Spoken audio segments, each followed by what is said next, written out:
ठाकरे गटाचे ठाण्याचे माजी खासदार राजन विचारे यांनी ठाण्याचे तत्कालीन खासदार शिंदे गटाचे नरेश म्हस्के यांना एक खरमरीत पत्र लिहिलंय.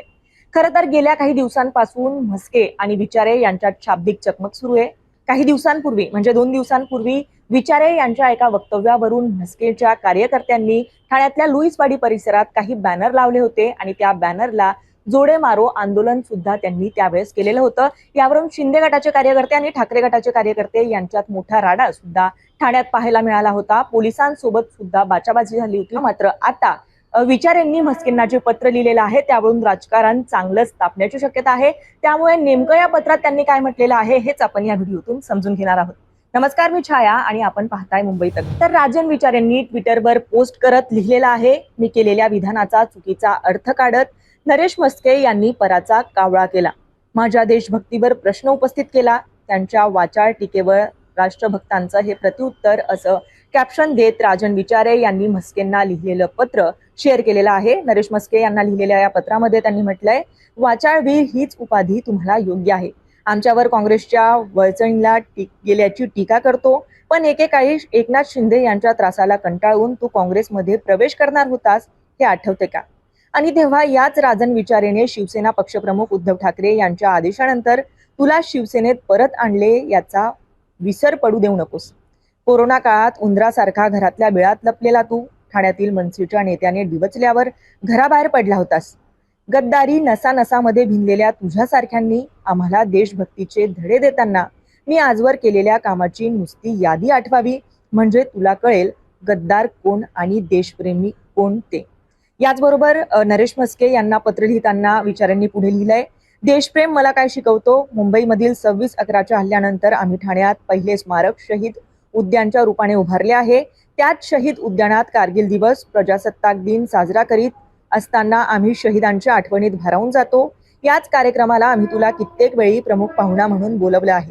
त्यामुळे नरेश, हे फक्त तुझ्या स्मरणात राहू दे आणि मी जे काही विधानं केली त्यात सैन्याच्या अवमानाचा प्रश्नच येत नाही. तुला फक्त घाणेरडे राजकारण करायची जणू सवयच जडली आहे. त्यामुळे आता तरी प्रगल्भ बुद्धी वापरण्यास सुरुवात कर, असं सुद्धा राजन विचारेंनी पत्रामध्ये म्हटलेलं आहे. याचबरोबर त्यांनी पुढे लिहिलंय, एकदा श्रीनगर मधील लाल चौक येथे शंकराचार्यांना भेटायला गेलो असता तेथे बॉम्बस्फोट झाला. त्या हल्ल्यातून सुद्धा मी बचावलो. मात्र एक लक्षात ठेव, शिवसेना प्रमुख बाळासाहेब ठाकरे यांनी आम्हाला दिलेले संस्कार आहेत.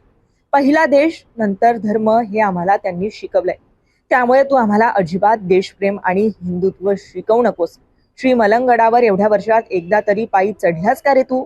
त्या गडाखाली बसून खुशमस्कऱ्या लावालावी करायचे हे तुझे जुने धंदे आता तरी सोड. तू आता सध्या ज्यांचे मीठ खातोस त्यांची सुद्धा निंदा नालस्ती करतोस. त्यांना काय कळते हे माझे डोके, असे शब्द वापरून स्वतःचा फायदा करून घेतोस. टेंडर सेटर म्हणून तुझी ख्याती सर्वदूर आहे. वाचाळवीर तुला बोललो हे खरंच आहे, पण वाचाळवीर बोलल्याने तुला एवढ्या मिरच्या झोंबल्या. अरे नरेश, शिवसेना पक्षप्रमुख उद्धव ठाकरे हे स्वतः ठाण्यात आले आणि तुला महापौर खुर्चीत बसवले याची तरी जाणीव ठेवशील की नाही? खाल्ल्या मिठाला जगशील की नाही? अरे, ज्या ताटात खाल्लेस त्या ताटात घाण करणे अशी तुझी ओळख अख्ख्या महाराष्ट्राला ज्ञात झालीये. दुसऱ्यांच्या विकासाच्या कल्पना चोरणारा, दुसऱ्यांच्या आयडिया स्वतःच्या नावावर खपवणारा. तुला उंदीर म्हटलं ते उगाच नाही, तू इकडून तिकडे उड्या मारू शकतोस हे सर्व ठाणेकरांना माहितीये. तुला एवढीच खुमखुमी असेल तर यापेक्षा जोरदार प्रत्युत्तर तुला देईन. पण आमचे दैवत हिंदू हृदय सम्राट शिवसेना प्रमुख बाळासाहेबांचे आणि धर्मवीर आनंद दिघे साहेबांचे आम्हावर संस्कार आहेत. त्यामुळे खबरदार, यापुढे शिवसेना आणि ठाकरे ब्रँड आणि माझ्याशी बोलताना तुझी अवकात काय होती हे विसरू नकोस, असं सुद्धा विचारे यांनी म्हस्केंच्या पत्रात म्हटलेलं आहे. खरं तर या पत्रातून विचारेंनी म्हस्केंना सज्जड इशाराच दिलेला आहे. काही दिवसांपूर्वीही विचारेंनी म्हस्केंवर टीका करत असताना त्यांना बच्चा म्हटलं होतं, तर म्हस्केंनी यावर प्रत्युत्तर देत असताना विचारेंना आजोबा म्हटलं होतं. आता या पत्रावर म्हस्केंचं काय प्रत्युत्तर असेल हे पाहणं महत्वाचं असणार आहे आणि ठाण्याचं राजकारण आता कशा पद्धतीने तापेल हे सुद्धा पाहणं महत्वाचं असणार आहे. सगळ्यात महत्वाचं म्हणजे तुम्हाला या संपूर्ण प्रकरणाविषयी काय वाटतं आम्हाला कमेंट करून नक्की कळवा. आणि मुंबई तकला जर आपण नवीन असाल तर मुंबई तक चॅनलला सबस्क्राईब करायला विसरू नका. हा व्हिडिओ पाहिल्याबद्दल धन्यवाद.